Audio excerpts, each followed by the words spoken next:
Good No morning, good problem. afternoon, good evening, wherever you are in the world. My name is Ingram Jones, and I have with me again world-class trainer Abel Sanchez after the great win from Golovkin. Abel, how are you? Well, I'm doing great. How are you? I'm great. I feel great, and you must be over the moon at the moment. Gennady fought the fight that we discussed in training camp and that we planned out in training camp. He fought it to a T, stayed disciplined, and did the job the way he was supposed to do it for this particular fight.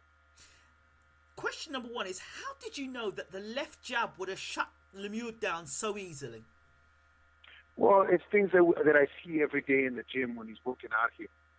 It's things that I've seen for the last 5.5 years that we haven't been able to showcase in a fight because the opposition hasn't been on a par with Golovkin, so it was difficult to show those things. But with Lemieux, I knew that we had to neutralize him first and then be able to pick him off. And Gennady has a beautiful jab that he never uses. He uses it here in the gym. In fights, he's using it sparingly, but in this particular fight, he couldn't miss with it.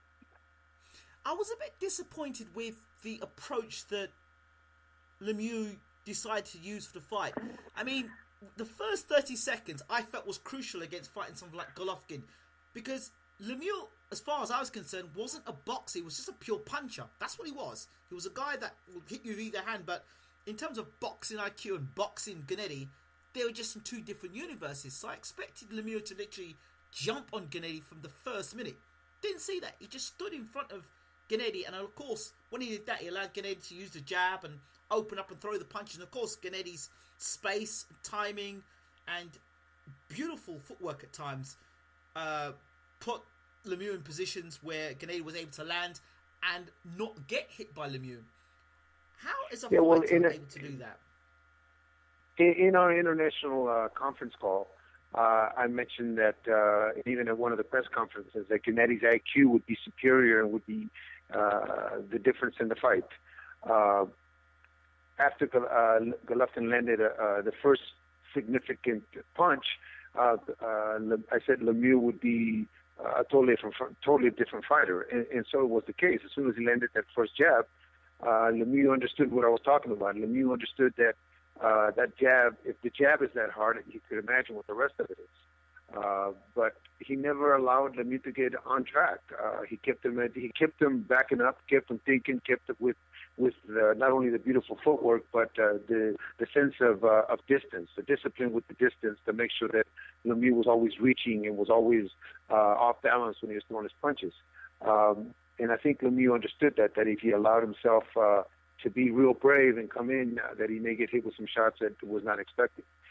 So all in all, not only the jab, but the distance and the discipline with staying with the game plan was really what was the reason for the win. I want to take you back a bit to the workout, the final workout, or the workouts you were doing with Gennady, and I spotted something that was very interesting. Many trainers like to get the pads out and get their fighters doing flashy combinations. But with yourself, it was very interesting with Gennady. You were holding I don't know if it wasn't like a big kind of pad, and you were just using the right hand over and over, bang, right hand, straight, right hand, right hand, right hand, over and over and over and over again. And I thought to myself, that's great for muscle memory, one. And two, I was thinking to myself, practice makes perfection, or as close to perfection as possible. Now, there's a lot more, to myself I was thinking, there's a lot more Gennady would get out of that than you standing in a corner with him doing fancy pad work, which is, for me, at times looks very ineffective, because when you get in a ring, you're not hitting anybody like that. It looks good for the cameras, but whereas when Gennady was throwing that right hand, you could see, I could see him landing that right hand, very successfully, and landing that right hand often. What are your thoughts about that? Well, I make sure with all my fighters that we practice repetition of a particular punch or combination, because I don't believe that all that, as you put it, that flashy pad work is ever used in a fight. What happens in a fight is you throw 1 or 2 punches or 3 punches at the most, and then you throw a jab, you reposition. So 5, 6, 7, 8 punches really are not going to be used in a fight. So I'm wasting my time. If I'm doing it to condition my fighter, the 3 or 4 days before the fight, then I haven't done my job in the 8 weeks prior. My fighter should be conditioned already for that task at hand. So by practicing pinpoint combinations or pinpoint punches, that just is a foray really into what's going to happen in the fight. He is very selective with his punches when he fights. He's very accurate with his punches when he fights. But that all comes to how we work the pads and how we work that big pad that you saw me do it in the workout. Yes. He does not want to exhibit, or I don't want him to exhibit 5, 6, 7, 8 punch combinations, because I'm never going to use it in a fight. So what's the sense? I'm wasting my time and I'm wasting his time. Is that something you've developed with time, or has that just always been a philosophy of yours? It's always been a policy of mine, even with Terry Norris. If you look at any Terry Norris fights, he threw 3 or 4 punch combinations and then moved to another spot. He threw 3 or 4 punch combinations, moved to another spot. He had great legs too. He would throw the combinations that Gennady throws: a body shot, an uppercut, a right hand, a jab, and boom, to another spot. But there was always an uppercut in the middle of those things, because we go outside, we go inside, we go up and down, but we do it with selective and selected combinations. Now, I remember an interview we did when we very first started doing interviews together. We were talking about Gennady Golovkin, and we spoke about the power of Gennady Golovkin, and you said to me, he hasn't even landed his hardest punches yet, which at that time I was stunned to hear. Looking since those... Exactly. Looking since that first interview I did with you and onward, it's like he's just boxing quite calmly, very nice. He's nice and smooth, just behind a jab, boom, boom, boom. And then suddenly he goes, all right, now I'm going to hit you, I'm going to drop you. He goes, boom, and then the guy drops. I'm thinking to myself, this guy's got power to waste. I mean... Yeah, I'll go back to what I said to you. He really still has not. In this particular fight, the idea was not only to maintain discipline and distance, but to make sure everything was from the outside, in that even his body shots, if you notice, they weren't body shots like he hit Macklin with. They were body shots from far away with a straight arm, and still had a lot of power. Had power enough to hurt Lemieux, but they didn't look that hard. But that was the intent. He could have gone on the inside and landed the same body shots and maybe ended it earlier. But our intent for this fight was to stay on the outside and do long arm punches, just to vary the things and to practice some other things. On a canvas, David Lemieux, there was there for us to be able to do that with. But he has not, to this day, hit somebody 100%. He hasn't had to. That's quite worrying. I think for the rest of the middleweight division and possibly the super middleweight division. And while I'm on that, talk about middleweight and super middleweight division, because I did ask you, when is he going to fight Lemieux? Because that was the fight I always wanted to see. Now that's out of the way, and I have to say, in terms of the way Gennady dismantled Lemieux, I know, again, he's not a boxer, but he's a puncher, and not just a normal puncher, a puncher that knocks guys out with single shots. So Lemieux was dangerous in that sense, and Gennady was able to shut him down and not allow him to throw his punches. So lots of credit and for me, Gennady has shown a different part to his game there. He showed he could box once again under pressure, under instructions, and against a guy that came with the intentions to rip his head off, which was different. I always felt that Curtis Stevens did a lot of talking, but I didn't feel that Curtis Stevens had the same sort of bad intentions that maybe someone like Lemieux had. And if Lemieux had been given the chance, he probably would have tried to take Gennady's head off. So I think in terms of that, Gennady has shown that he definitely is more than above a lot of the middleweights in the world. There is another middleweight that's been talked about at this minute in time. Rumours. And his name is Andy Lee. Can you confirm or deny those reports? Well, unfortunately, last year we were scheduled to fight Andy, I think it's sometime in April, and unexpectedly Gennady's father passed away. Right. So that fight was scrapped. But Andy had agreed to the fight. Andy was a challenger to Gennady's title at the time. Now, Andy currently, I know he has a tough fight coming against Billy Joe, but currently he's the WBO champion. So now that fight is even more of a possibility to make just because it's a unification. I'm sure Andy would love to put those belts around his waist that Gennady holds now. The same with Gennady wanting the WBO belt. But all along, Golovkin has consistently maintained that he wants to be the unified, undisputed middleweight champion, as was Hopkins and Marvin Hagler before that. And Andy holds one of the belts, and if that fight can be made and he gets by Billy Joe in a way that I think he will, then I'm sure that fight will be made next year. So you allude to the fact that you think that Andy Lee will beat Billy Joe. How do you see that fight going? I think it's a difficult fight. I think it's a very good fight, but I think that Andy's experience at that level will be the telling. Billy Joe's a very good fighter that is still coming up, still learning. But the experience of Andy and that darn right hook that if he hits somebody with it, he puts them to sleep, may be the difference. Chris Eubank Jr., I'm sure you've heard the name. Yes, I've heard the name.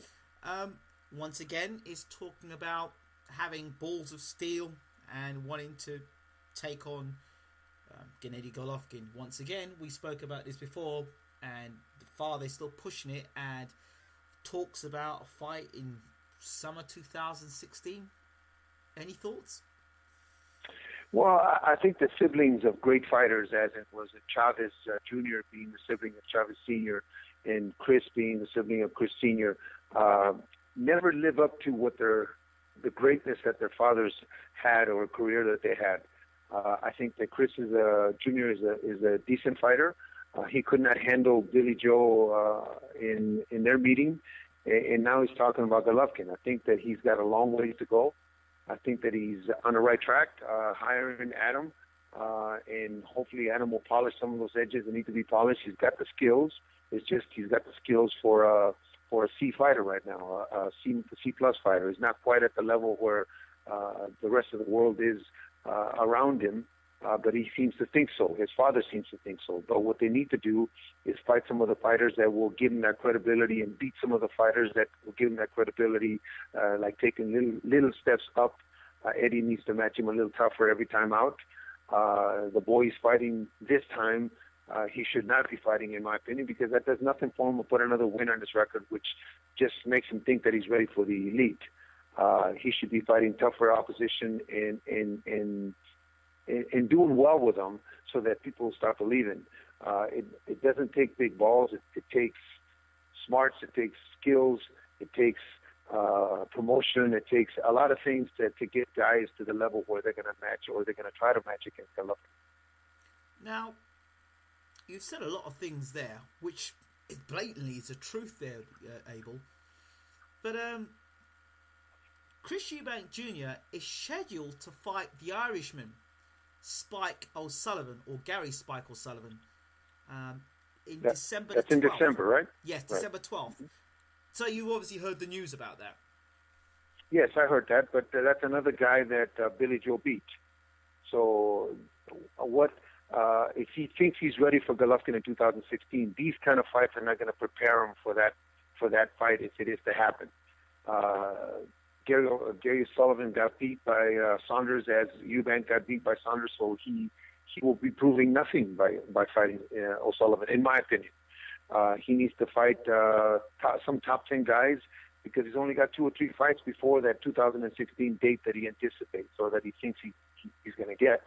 But by fighting these kind of guys, it's not going to get him any closer to that.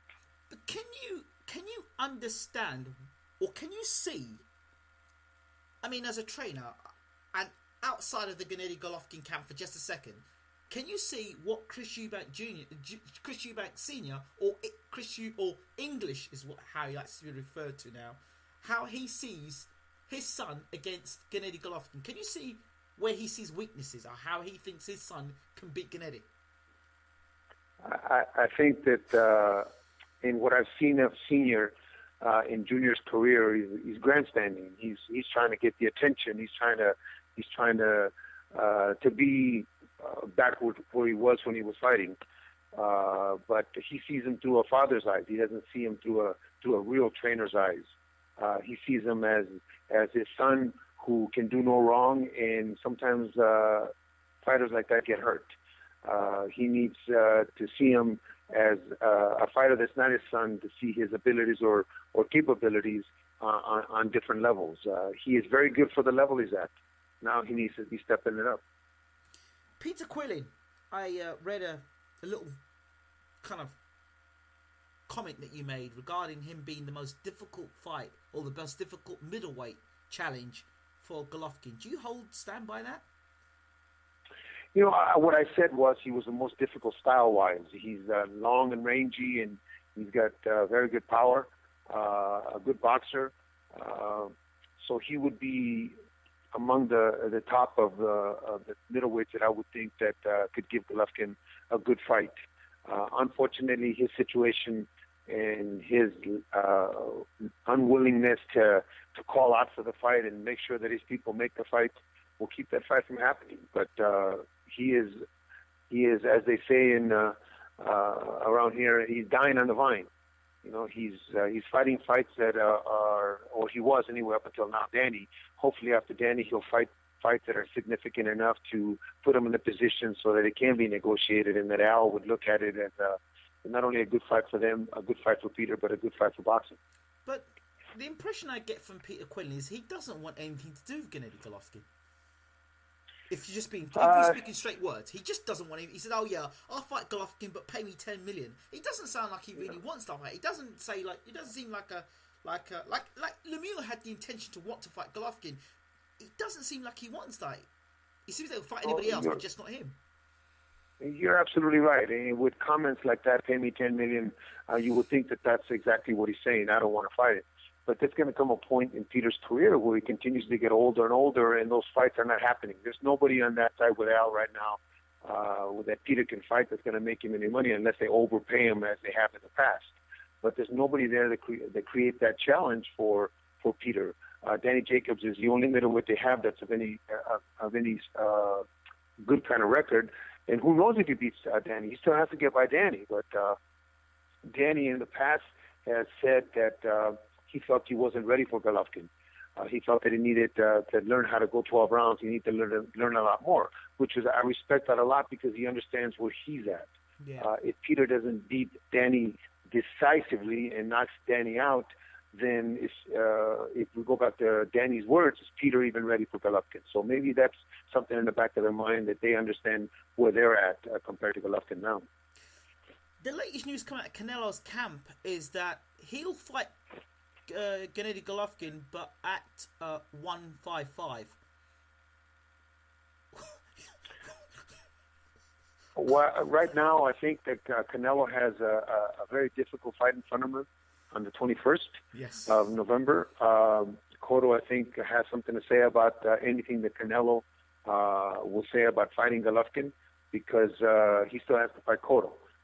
Once he gets past that fight, if he happens to get past that fight, then negotiations and all those things will start. But keep in mind that the WBC has mandated that they have, I believe, 15 days or 2 weeks to decide what it is that they, or when they want to start negotiating for a Golovkin fight, the winner that is.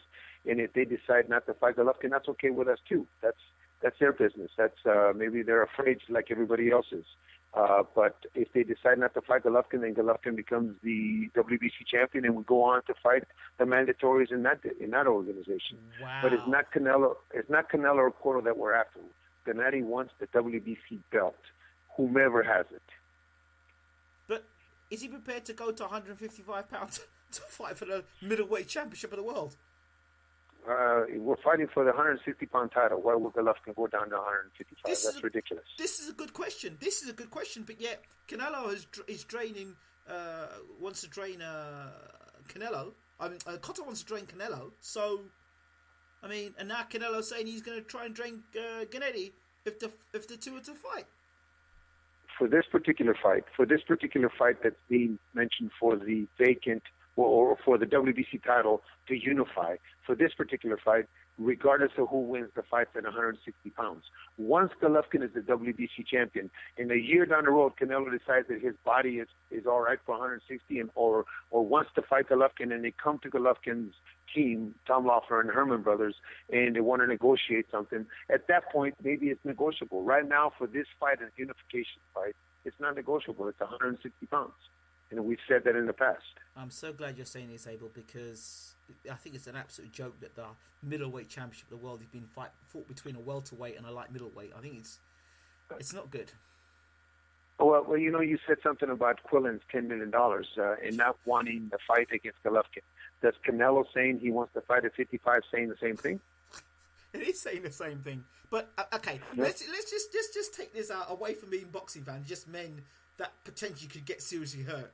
I mean, if you'd watch Gennady Golovkin knock out the guys he's knocking out and cause them sort of pain he's doing it and a relative ease, I don't think anyone's kind of queuing up to want to fight Gennady. So I cannot understand why guys are acting the way that they are. I can understand that too, but you're in this business and you're warriors, and you're in this business to create and form a type of legacy that people will talk about you in years to come. But by avoiding some of those challenges that are in front of you because you are in that division, I think that says something about not only your character, but what it is that's important to you in this business. Maybe it's just money. I don't know. But if he is a middleweight and he's fighting for the now mind you, if neither one of those two guys were fighting for the middleweight title, we wouldn't be having this conversation. Well, what I'd be saying is they're great junior middleweights, but they're fighting for the middleweight title. So if they're fighting for the middleweight title, they should be fighting the recognized middleweights in the world, and Golovkin happens to be one of those. They're not fighting for the junior middleweight title. Now, when we spoke about Floyd, we spoke about us going down to 54 to fight Floyd. Yeah. If that's the case, because we are searching for that fight. We are not searching for anybody else. But if it's a Floyd fight, because that's a dream fight for Golovkin, you would say that we would be searching for that fight. We are searching now for any middleweight, not super middleweight, not any middleweight. If there's a fighter in another division that is looking for us, then they need to come and meet us where we're at. I'm glad you say this. I'm gonna finish with this. Andre Ward said it's no longer Triple G, it's Little G, and he says he has an email where he demanded to fight. He said he would fight Gennady Golovkin at a certain weight, and had it all organised and planned. And what Ward said is, you guys turned it down, flat, point blank. What's your response? Okay. Well, as I said in the past, that is an absolute lie. That email came to Tom after we had released the fact that we're fighting Lemieux. So how can that fight be made? He's talking about fighting in 2017. All these things that are happening to Golovkin right now, the Rubio fight, the Lemieux fight, the Guillot fight, all those fights that are happening to Golovkin, those are things that were planned way in advance.